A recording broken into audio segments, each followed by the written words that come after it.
2 weeks before our wedding, she said, I think I'm settling. My ex is back in town and he's the one.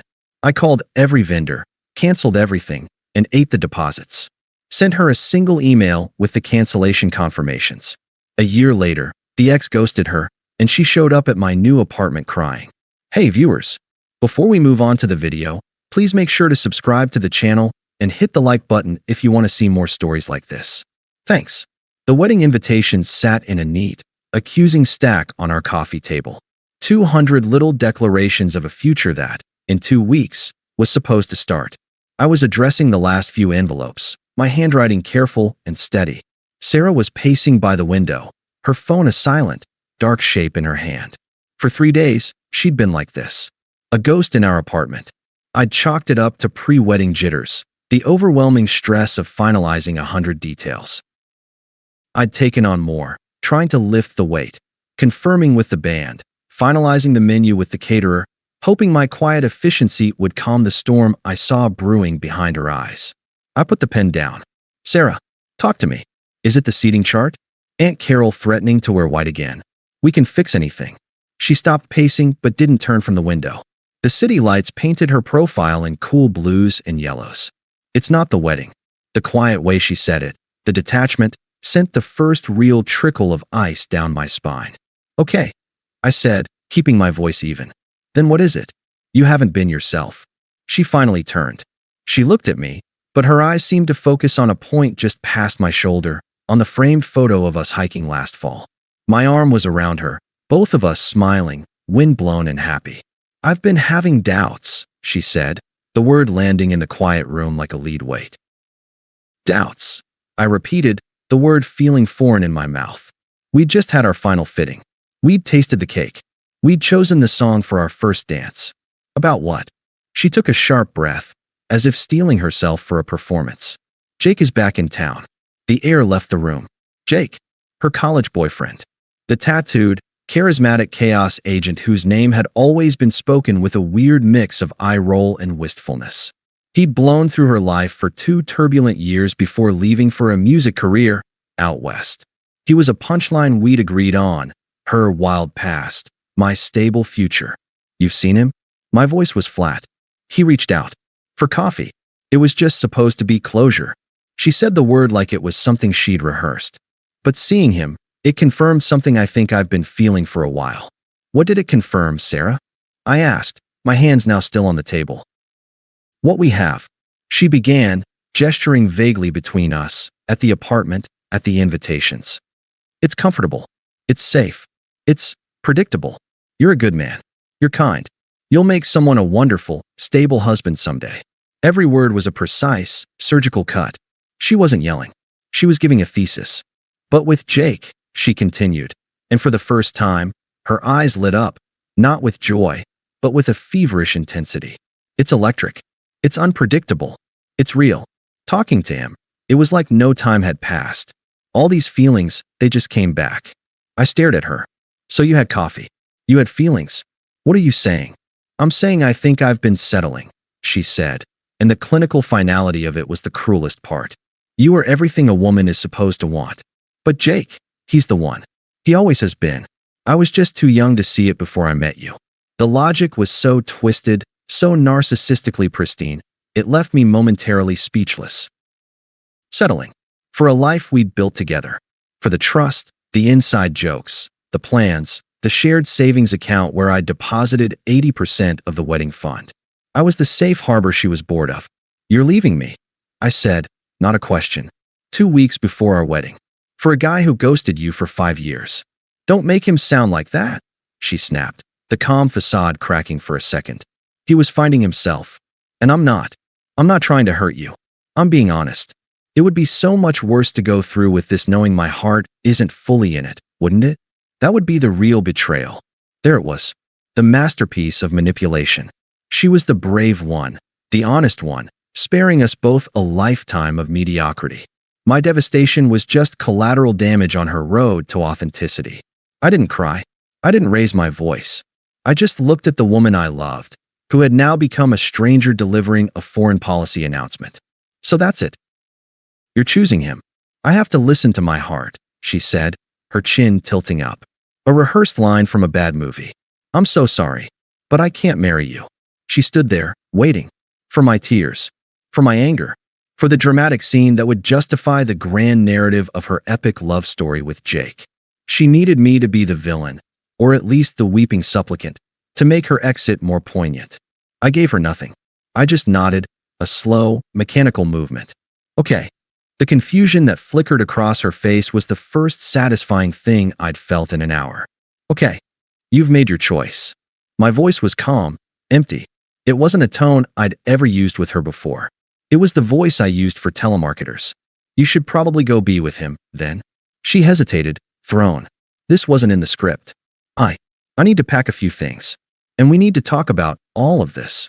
She waved a hand at the invitations, the apartment. There's nothing to talk about, I said, standing up. I felt detached, floating above my own body. You ended it. The rest is just logistics. Get what you need. I'll be in the bedroom. I walked away from her, leaving her standing alone in the living room, surrounded by the ruins of a wedding she no longer wanted. I closed the bedroom door and listened. I heard the rustle of her grabbing a suitcase from the hall closet, the muted sounds of her moving through the apartment for 10 minutes. Then the front door opened and closed with a soft, final click. The silence she left behind was the loudest sound I'd ever heard. I didn't sleep. I sat on the edge of the bed she'd just emptied her side of, in the dark, and let the numbness hold me together. When the gray light of dawn crept in, the numbness had crystallized into something else. A cold, clear, singular purpose. The wedding was a contract. She had voided it. My job was to administratively terminate all associated assets. I made coffee. The familiar routine was an anchor. I took out my laptop and opened the master wedding spreadsheet, my creation, color-coded, with contacts, costs, and deposit dates. I felt no anger looking at it. It was just a project plan for an event that was no longer occurring. I started a new list on a fresh document. A kill list. Venue, the Riverside Conservatory. Caterer, Maison Blanche. Florist, Bloom & Company. Baker, Sweet Artistry. Band, the Silver City Combo. Photographer, Lens and Light. Rentals, Premier Party Supply. My hand was steady as I picked up my phone. I dialed the number for the Riverside Conservatory first. It was 8:02 a.m. Riverside Conservatory, this is Marcia speaking. Hi Marcia, this is Mark Evans. I have an event booking for the 19th of this month. Oh yes, the Evans-Williams wedding. So excited for you folks. What can I do for you? I need to cancel the event. Completely. A pause. Oh, I'm so sorry to hear that. Is everything all right? Would you like to discuss rescheduling? No, thank you. A full cancellation. I understand the deposit is forfeit according to our contract. Well, yes, that's correct. But are you sure? This is very last minute. The full deposit was quite substantial. I'm sure. Please process the cancellation and email the written confirmation to the address on file. Thank you for your help, Marcia. I hung up before she could offer condolences. I didn't want pity. I wanted confirmations. I called the caterer next. Then the florist. My script was the same. Polite, definitive, devoid of emotion. I was a customer service bot executing a command. I need to cancel the order for the 19th. Full cancellation. Yes, I forfeit the deposit. Please email the confirmation. With each call, a piece of our imagined future was dismantled. The salmon entrees, the peony centerpieces, the 3-tier vanilla bean cake, the band's playlist that ended with, "You are the best thing." Gone. Converted into lost statements in an inbox. I saved the band for last. The photographer. The rentals. My voice never wavered. I was operating in a vacuum. The financial hit was staggering. Thousands of dollars, most of it from my savings. But the money felt abstract. It was the cost of erasure. A fee to make the phantom future disappear. By 10:15 a.m., it was done. My inbox began to ding, one by one, with PDF attachments titled Cancellation Confirmation. I packed a single suitcase.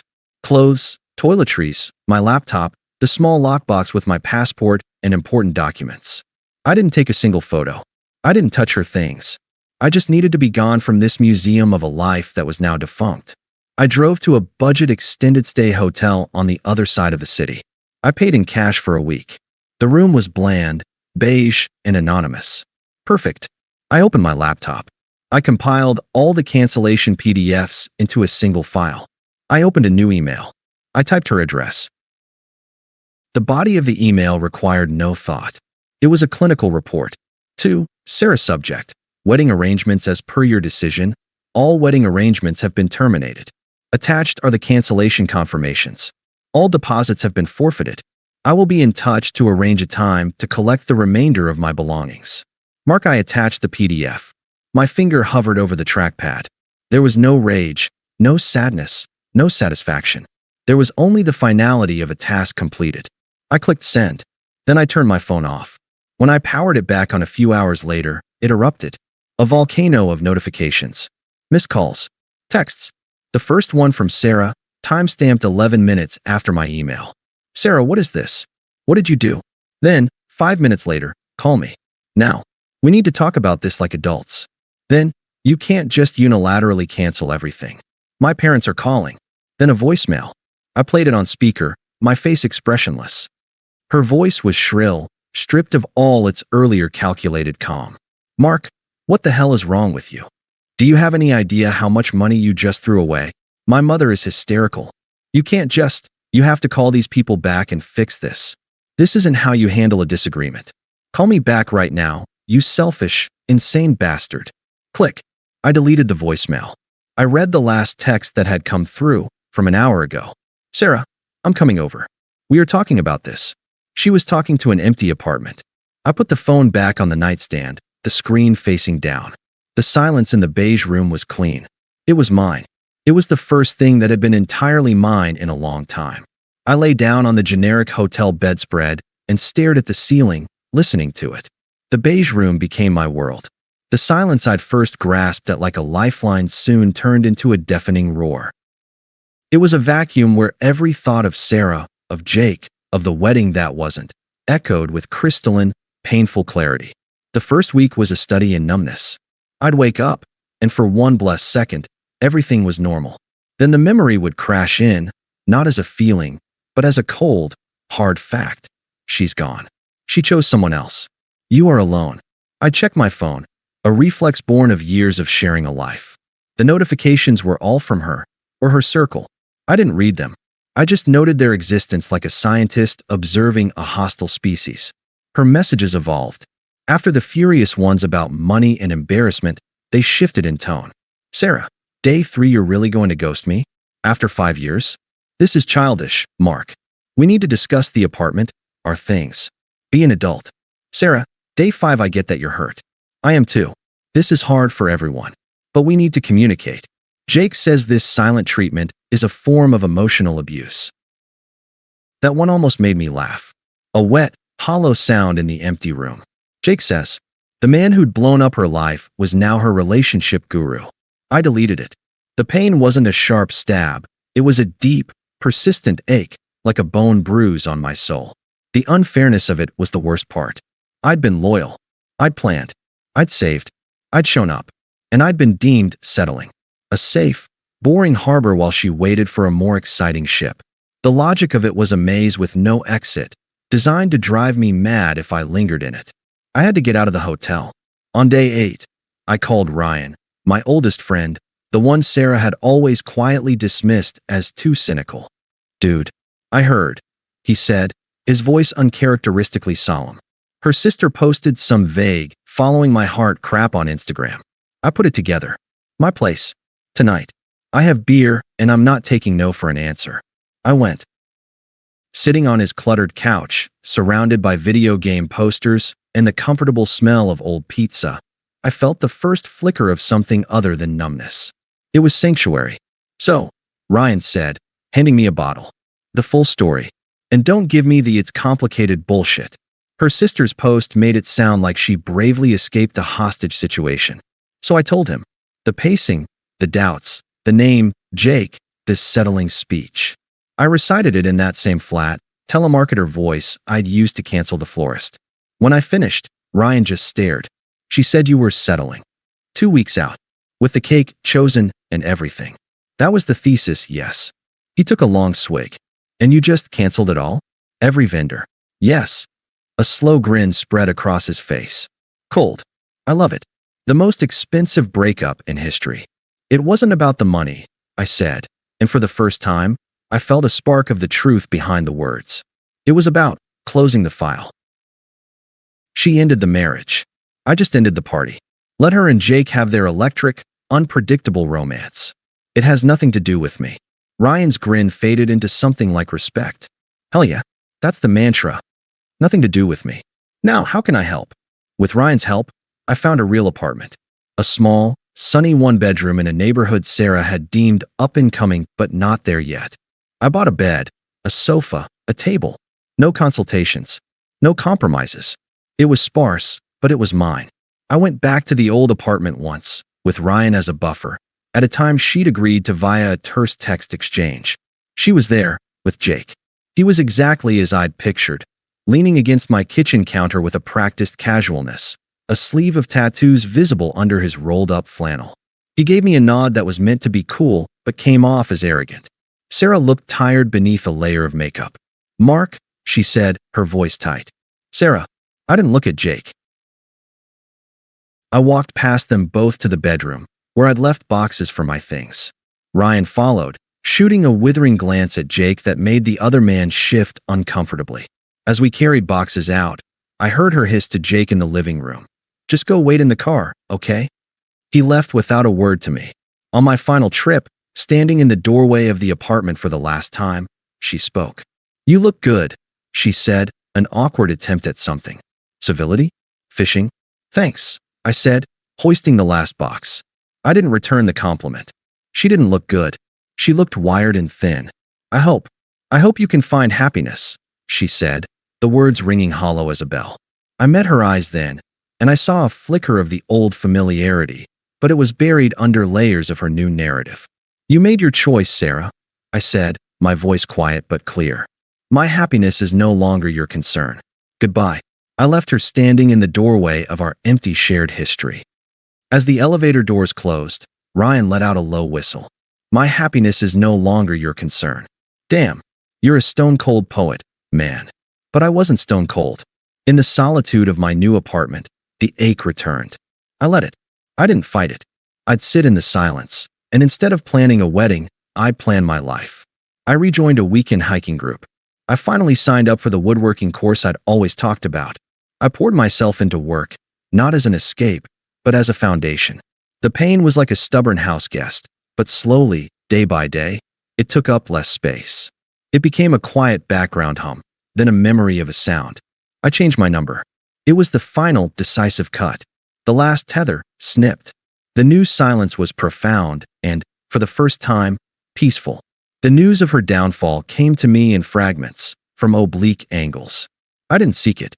The world, in its small, interconnected way, delivered it to my doorstep. The first piece came from Megan, a mutual friend who had always been squarely on Team Sarah during the initial fallout. She texted my old number, not knowing I'd changed it. The message forwarded to my email. Megan forwarded, "Hey Mark, I know you probably hate us all, and I get it, but I thought you should know, things with Jake aren't good. He's not who she thought. He's taken a bunch of money from her for some business venture, and he's never around. She's a mess. I just feel guilty. Maybe you were right. I'm sorry." I stared at the words on my screen. Maybe you were right. Not an apology to me, but a confession of her own poor judgment. I felt nothing. No schadenfreude, no pity. It was a weather report from a country I'd left. Conditions, stormy. I deleted the email. The second piece was visual. Ryan, ever the vigilant scout, sent me a screenshot. It was from Jake's Instagram, which was set to public. The post was a blurry photo of the open road from a car window. The caption, "Gotta keep moving. On to the next vibe." Victory hand checked Sarah's. Ryan's accompanying text read, "Radio silence for 3 weeks. Then this yesterday." He sent another screenshot.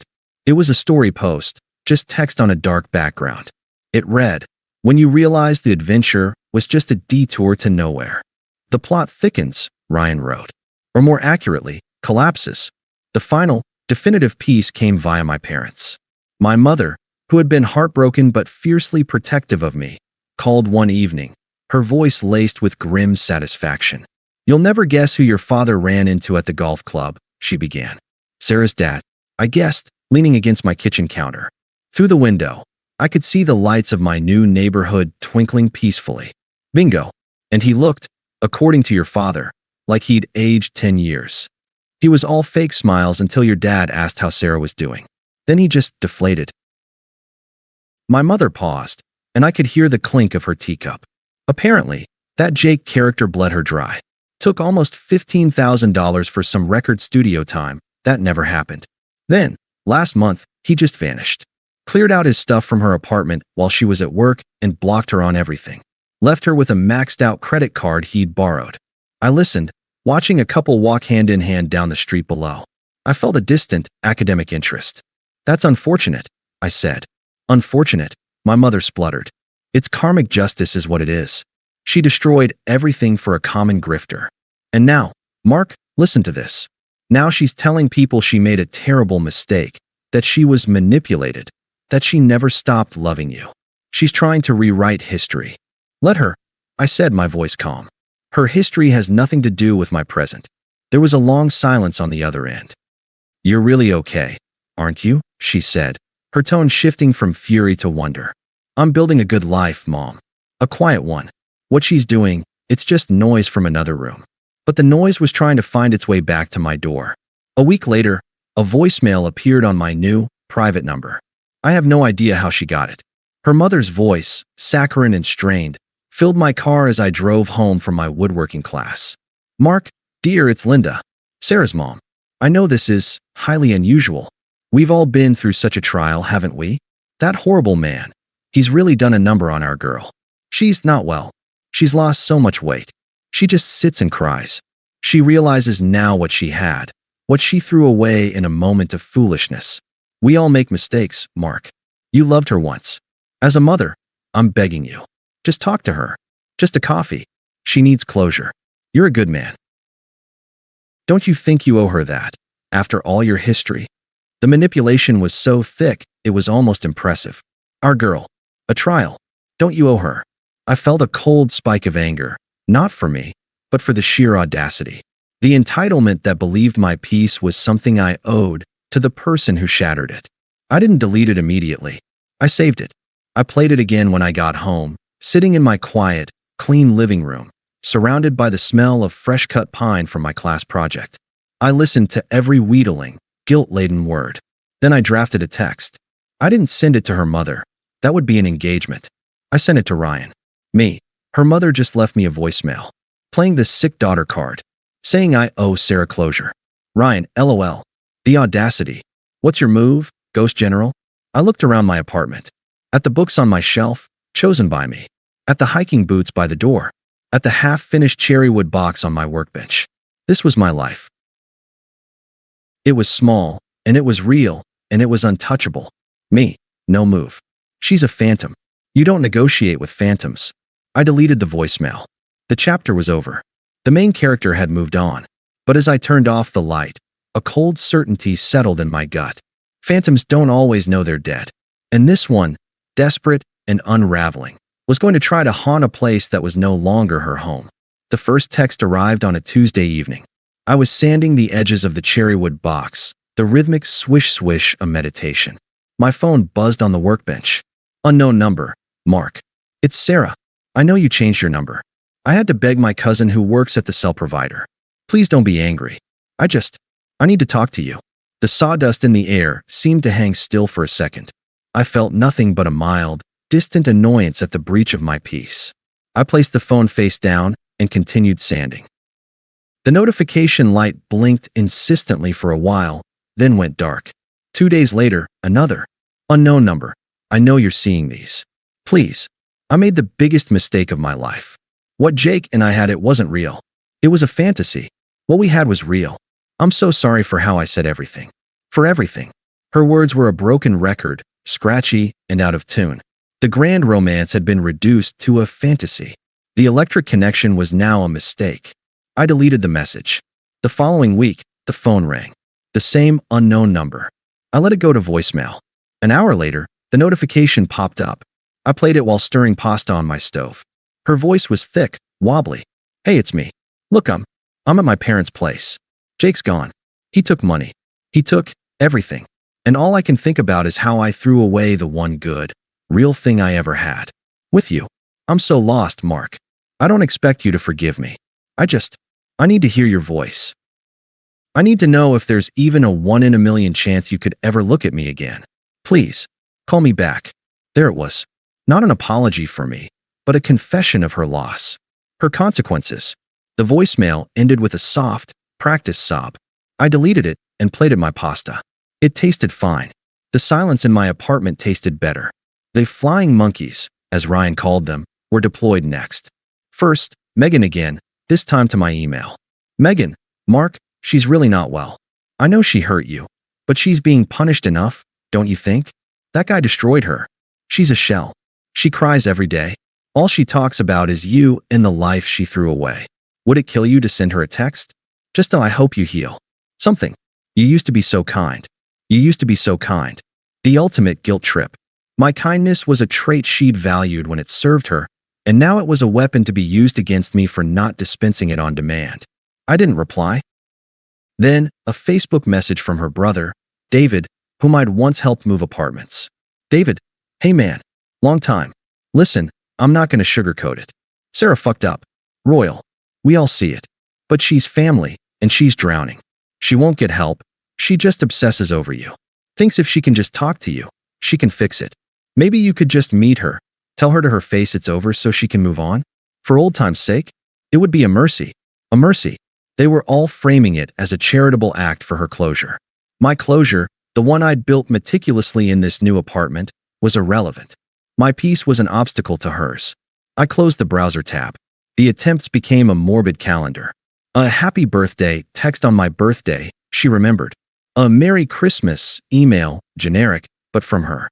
Each one I met with the same void. Silence was my reply. It was the only reply she couldn't twist, couldn't argue with, couldn't use as fuel. Then, on a rainy Thursday evening, the silence broke. My doorbell rang.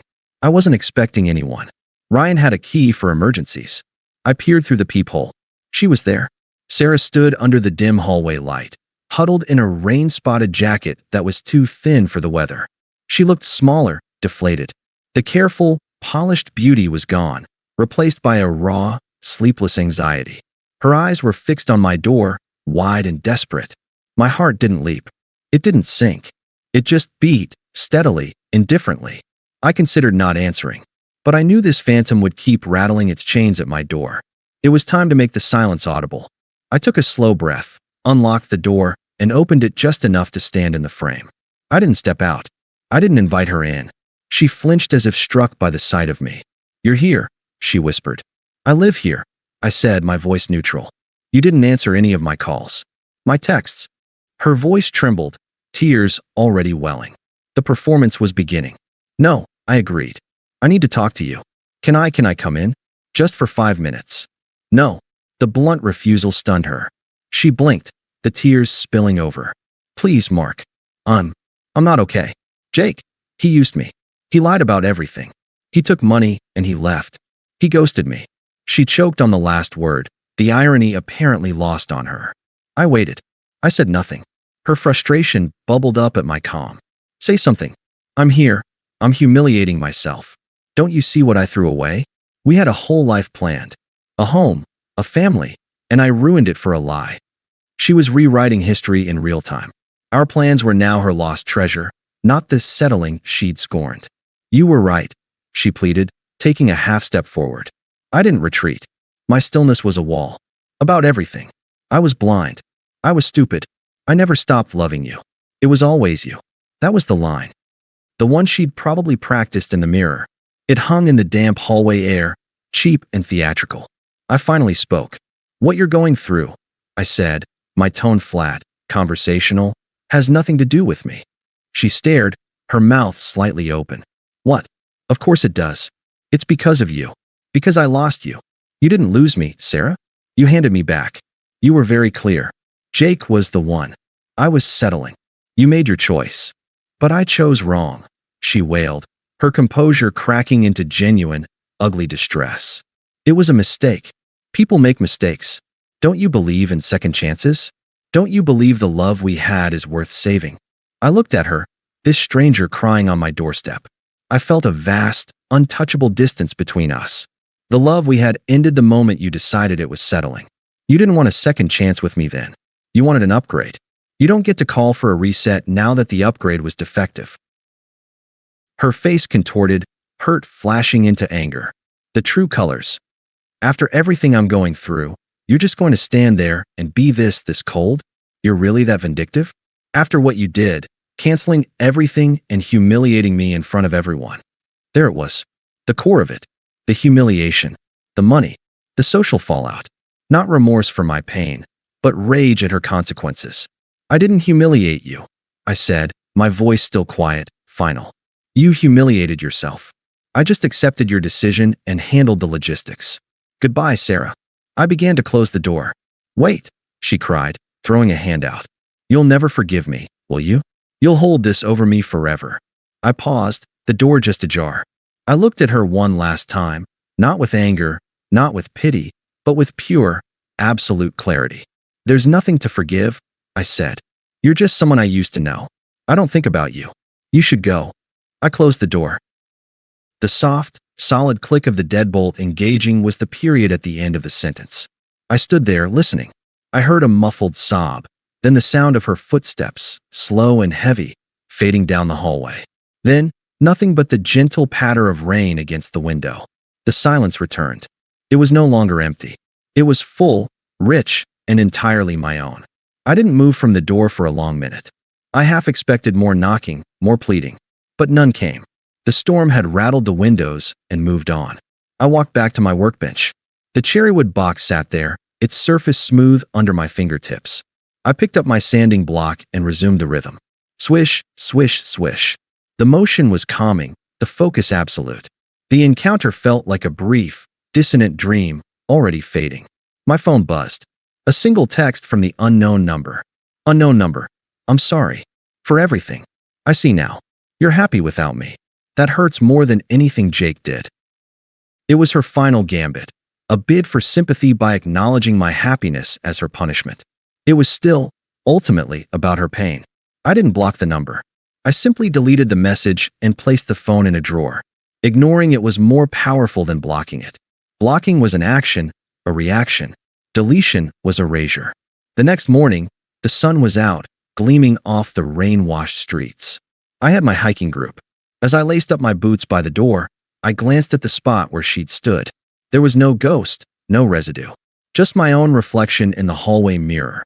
A man looking back, clear-eyed and undisturbed. Thanks for watching. Make sure to subscribe to the channel and hit the like button. What do you think about this story? Share it in the comments.